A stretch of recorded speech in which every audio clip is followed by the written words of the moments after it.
शिव जी के द्वादश ज्योतिर्लिंग अवतारों का सविस्तार वर्णन।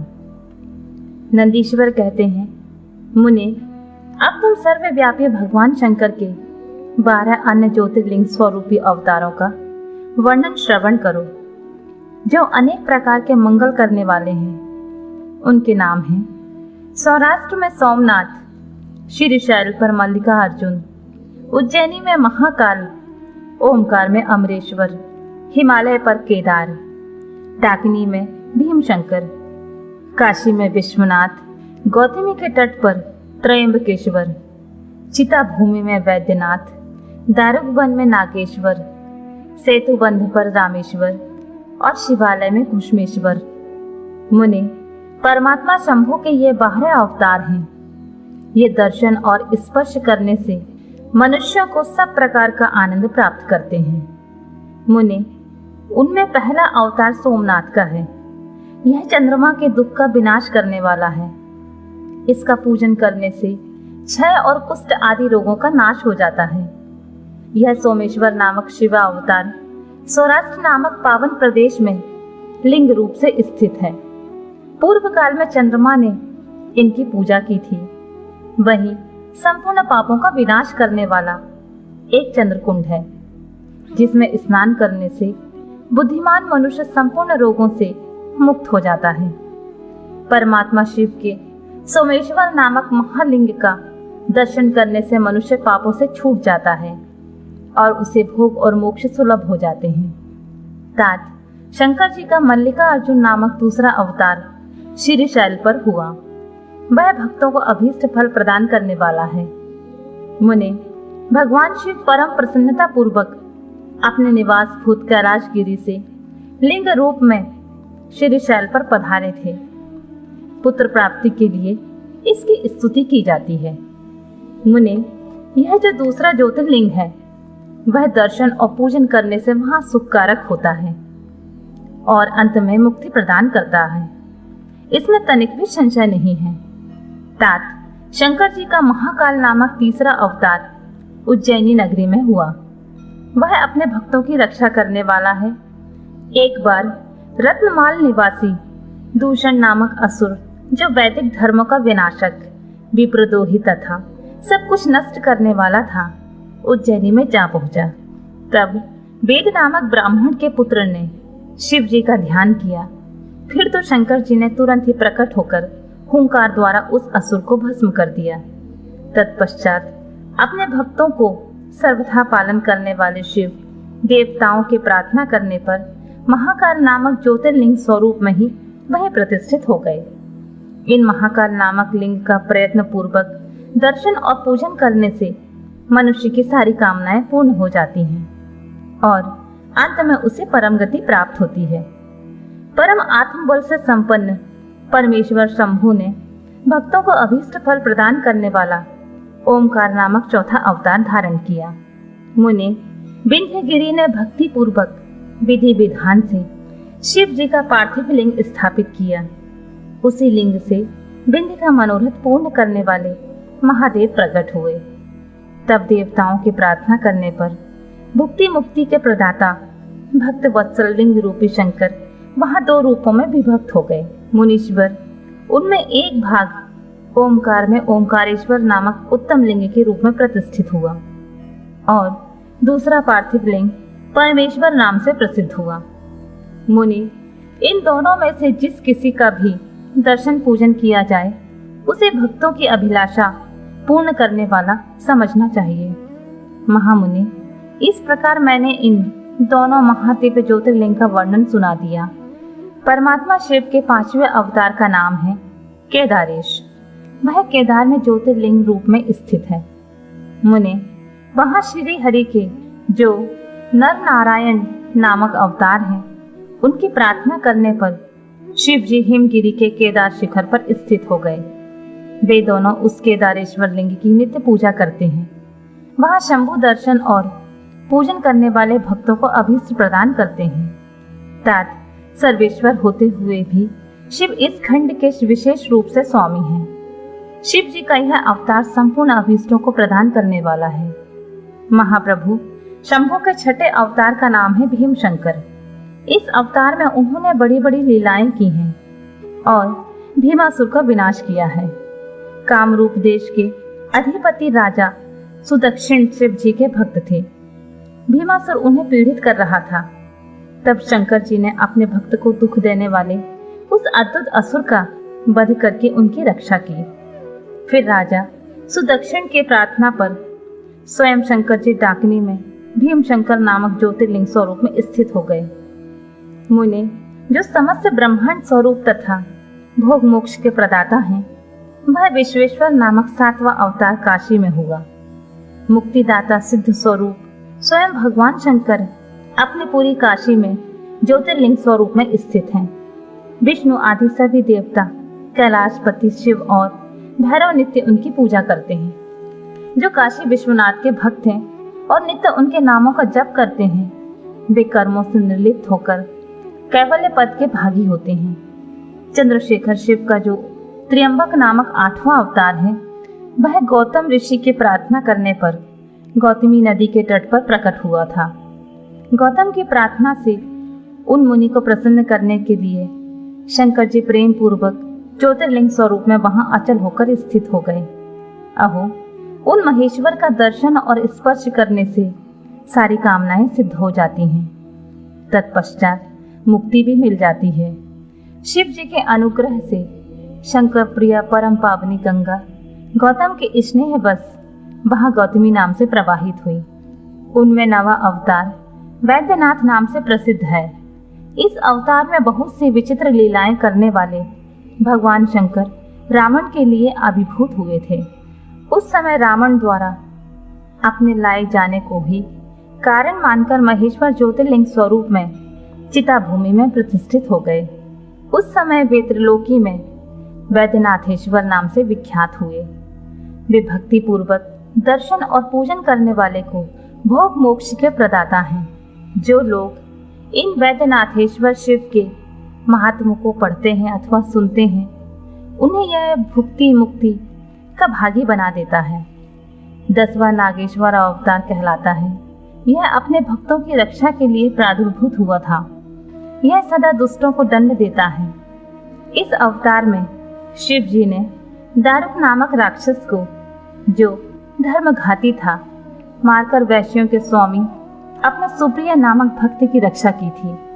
तत्पश्चात बहुत सी लीलाएं करने वाले वे परात्पर प्रभु शंभु लोकों का उपकार करने के लिए अंबिका सहित ज्योतिर्लिंग स्वरूप में स्थित हो गए। मुनि, नागेश्वर नामक उस ज्योतिर्लिंग का दर्शन तथा अर्चन करने से राशि के राशि महान पातक तुरंत विनष्ट हो जाते हैं। मुनि, शिव जी का 11वां अवतार रामेश्वर अवतार कहलाता है। यह श्री रामचंद्र जी का प्रिय करने वाला है। उसे श्री राम ने ही स्थापित किया था। जिन भक्त वत्सल शंकर ने परम प्रसन्न होकर श्री राम को प्रेम पूर्वक विजय का वरदान दिया था, वे ही लिंग रूप में आविर्भूत हुए। मुने, तब श्री राम के अत्यंत प्रार्थना करने पर वे सेत बंधु पर ज्योतिर्लिंग स्वरूप में स्थित हो गए। उस समय श्री राम ने उनकी भली भांति सेवा पूजा की। रामेश्वर की अद्भुत महिमा की भूतल पर किसी से तुलना नहीं की जा सकती। यह सर्वदा भुक्ति मुक्ति की प्रदायिनी तथा भक्तों की कामना को पूर्ण करने वाली है। जो मनुष्य श्रद्धा पूर्वक रामेश्वर लिंग को गंगा जल से स्नान कराएगा, वह जीवन मुक्त ही है। इस लोक में जो देवताओं के लिए भी दुर्लभ है, ऐसे संपूर्ण भोगों को भोगने के पश्चात परम ज्ञान को प्राप्त होगा। फिर उसे कैवल्य मोक्ष मिल जाएगा। घुष्मेश्वर अवतार शंकर जी का 12वां अवतार है। वह नाना प्रकार की लीलाओं का कर्ता, भक्त वत्सल तथा घुष्मा को आनंद देने वाला है। मुने, घुष्मा का प्रिय करने के लिए भगवान शंकर दक्षिण दिशा में स्थित देवशैल के निकटवर्ती एक सरोवर में प्रकट हुए। मुने, घुष्मा के पुत्र को सुहेदा ने मार डाला था। उसे जीवित करने के लिए घुष्मा ने शिव जी की आराधना की। तब उनकी भक्ति से संतुष्ट होकर भक्त वत्सल शंभु ने उनके पुत्र को बचा लिया। तदनंतर कामनाओं के पूरक शंभु घुष्मा की प्रार्थना से उस तड़ाग में ज्योतिर्लिंग स्वरूप में स्थित हो गए। उस समय उनका नाम घुश्मेश्वर हुआ। जो मनुष्य उस शिवलिंग के भक्ति पूर्वक दर्शन तथा पूजन करता है, वह इस लोक में संपूर्ण सुखों को भोग कर अंत में मुक्ति लाभ करता है। सनत कुमार जी, इस प्रकार मैंने तुमसे इस 12 दिव्य ज्योतिर्लिंगों का वर्णन किया है। ये सभी भोग और मोक्ष के प्रदाता हैं। जो मनुष्य ज्योतिर्लिंग की इस कथा को पढ़ता है, सुनता है, वह संपूर्ण पापों से मुक्त हो जाता है तथा भोग मोक्ष को प्राप्त करता है। इस प्रकार मैंने इस शतरुद्र नाम की संहिता का वर्णन कर दिया। यह शिव के 100 अवतारों की उत्तम कीर्ति से संपन्न तथा संपूर्ण अभीष्ट फलों को देने वाली है। जो मनुष्य इस नित्य समाहित चित्त से पढ़ता है, सुनाता है अथवा सुनता है, उसकी सारी लालसाएं पूर्ण हो जाती हैं और अंत में उसे निश्चय ही मुक्ति मिल जाती है। शतरुद्र संहिता संपूर्ण। कोटि रुद्र संहिता 12 ज्योतिर्लिंगों तथा उनके उपलिंगों का वर्णन एवं उनके दर्शन पूजन की महिमा।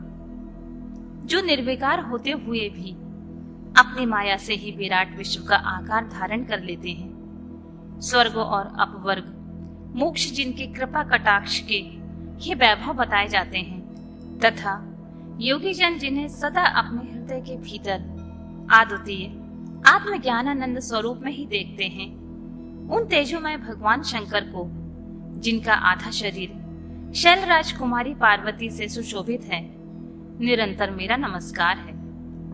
जिसकी कृपा पूर्ण चितवन बड़ी ही सुंदर है, जिसका मुखारबिंद बंद मुस्कान की छटा से अत्यंत मनोहर दिखाई देता है, जो चंद्रमा की कला से परम उज्जवल है, जो आध्यात्मिक आदि तीनों तापों को शांत कर देने में समर्थ है, जिसका स्वरूप सच्चिदानंदमय एवं परमानंद रूप से प्रकाशित होता है तथा जो गिरिराज नंदिनी पार्वती के भुजापास से आवेष्टित है, वह शिव नामक कोई अनिर्वचनीय तेजपुंज सबका मंगल करे। ऋषि बोले, सूत जी, आपने संपूर्ण लोकों के हितों की कामना से नाना प्रकार के आख्यानों से युक्त जो शिव अवतार का महत्व बताया है, वह बहुत ही उत्तम है।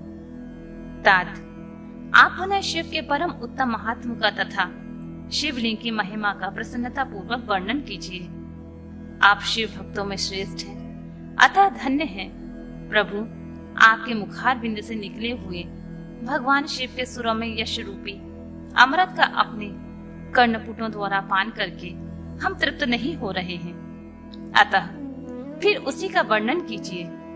व्यास शिष्य, भूमंडल में तीर्थों में जो जो शुभ लिंग हैं अथवा अन्य स्थानों में जो जो प्रसिद्ध शिवलिंग विराजमान हैं, परमेश्वर शिव के उन सभी दिव्य लिंगों का समस्त लोगों के हित की इच्छा से आप वर्णन कीजिए। सूत जी ने कहा, महर्षियों, संपूर्ण तीर्थ लिंगमय है, सब कुछ लिंग में ही प्रतिष्ठित है।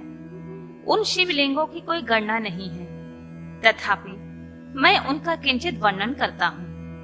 जो कोई भी दृश्य देखा जाता है, उसका जिसका वर्णन एवं स्मरण किया जाता है, वह सब भगवान शिव का ही रूप है। कोई भी वस्तु शिव के स्वरूप से भिन्न नहीं है। साधु शिरोमणियों, भगवान शंभु ने सब लोगों पर अनुग्रह करने के लिए ही देवता, असुर और मनुष्यों सहित तीनों लोगों को लिंग रूप से ही व्याप्त कर रखा है। समस्त लोगों पर कृपा करने के उद्देश्य से ही भगवान महेश्वर तीर्थ में और अन्य स्थलों में भी नाना प्रकार के लिंग धारण करते हैं। जहाँ जहाँ जब जब भक्तों ने भक्ति पूर्वक भगवान शंभु का स्मरण किया, तहाँ तहाँ तब तब अवतार ले कार्य करके वे स्थित हो गए। लोगों का उपकार करने के लिए उन्होंने स्वयं ही स्वरूप भूत लिंग की कल्पना की। उस लिंग की पूजा करके शिव भक्त पुरुष अवश्य सिद्धि प्राप्त कर लेता है। ब्राह्मणों, भूमंडल में जो लिंग हैं, उनकी गणना नहीं हो सकती, तथापि मैं प्रधान शिवलिंगों का परिचय देता हूँ। मुनि श्रेष्ठ शौनक, इस भूतल पर जो मुख्य ज्योतिर्लिंग है, उनका आज मैं वर्णन करता हूँ। उनका नाम सुनने मात्र से ही पाप दूर हो जाता है। सौराष्ट्र में सोमनाथ, श्रीशैल पर मल्लिकार्जुन, उज्जैनी में महाकाल, ओमकार तीर्थ में परमेश्वर, हिमालय के शिखर पर केदार, डाकिनी में भीमशंकर, वाराणसी में विश्वनाथ, गोदावरी के तट पर त्र्यंबक, चिता भूमि में वैद्यनाथ, दारुकबंद में नागेश, सेतुबंध में रामेश्वर तथा शिवालय में घुश्मेश्वर का स्मरण करें। जो प्रतिदिन प्रातःकाल उठकर इन 12 नामों का पाठ करता है वह सब प्रकार के पापों से मुक्त होकर संपूर्ण सिद्धियों का फल प्राप्त कर लेता है। मुनीश्वर, जिस मनोरथ को पाने की इच्छा रखकर मनुष्य श्रेष्ठ इन 12 नामों का पाठ करेंगे, वे इस लोक और परलोक में उस मनोरथ को अवश्य प्राप्त करेंगे। जो शुद्ध अंतःकरण वाले पुरुष निष्काम भाव से इन नामों का पाठ करेंगे, उन्हें कभी भी माता के गर्भ में निवास नहीं करना पड़ेगा। इन सब के पूजन मात्र से ही यह लोक में समस्त वर्णों की लोगों के दुखों का नाश हो जाता है और परलोक में उन्हें अवश्य मोक्ष प्राप्त होता है। इन 12 ज्योतिर्लिंगों का नैवेद्य यत्न पूर्वक ग्रहण करना, खाना चाहिए। ऐसा करने वाले पुरुष के सारे पाप उसी क्षण जलकर भस्म हो जाते हैं। मैंने यह ज्योतिर्लिंगों के दर्शन और पूजन का फल बताया। अब ज्योतिर्लिंग के उपलिंग बताए जाते हैं। मुनीश्वर, ध्यान देकर सुनो। सोमनाथ का जो उपलिंग है उसका नाम है अंधकेश्वर। वह उपलिंग मही नदी और समुद्र के संगम पर स्थित है। मल्लिकार्जुन से प्रकट उपलिंग रुद्रेश्वर के नाम से प्रसिद्ध है। वह भृगु कक्ष में स्थित है और उपासकों को सुख देने वाला है। महाकाल संबंधी उपलिंग दुग्धेश्वर या दूध नाम से प्रसिद्ध है। वह नर्मदा नदी के तट पर है तथा समस्त पापों का निवारण करने वाला कहा गया है। ओमकारेश्वर संबंधी उपलिंग कदर्मेश्वर के नाम से प्रसिद्ध है। वह बिंदु सरोवर के तट पर है और उपासक को संपूर्ण मनोवांछित फल प्रदान करता है। केदारेश्वर संबंधी उपलिंग भूतेश्वर के नाम से प्रसिद्ध है और यमुना के तट पर स्थित है। जो लोग उसका दर्शन और पूजन करते हैं उनके बड़े से बड़े पापों का निवारण करने वाला बताया गया है। भीमशंकर संबंधी उपलिंग भीमेश्वर के नाम से प्रसिद्ध है। वह भी सहा पर्वत पर स्थित है और महान बल की वृद्धि करने वाला है। नागेश्वर संबंधी उपलिंग का नाम भी भूतेश्वर ही है। वह मल्लिका सरस्वती के तट पर स्थित है और दर्शन करने मात्र से ही सब पापों को हर लेता है। रामेश्वर से प्रकट हुए उपलिंग को गुप्तेश्वर और घुश्मेश्वर से प्रकट हुए उपलिंग को व्याघ्रेश्वर कहा गया है। ब्राह्मणों, इस प्रकार यहाँ मैंने ज्योतिर्लिंग और उपलिंगों का परिचय दिया है। ये दर्शन मात्र से ही पापहारी तथा संपूर्ण अभीष्टों के दाता होते हैं। मुनिवरों, ये मुख्यता को प्राप्त हुए प्रधान शिवलिंग बताए गए हैं। अब अन्य प्रमुख शिवलिंगों का वर्णन सुनो।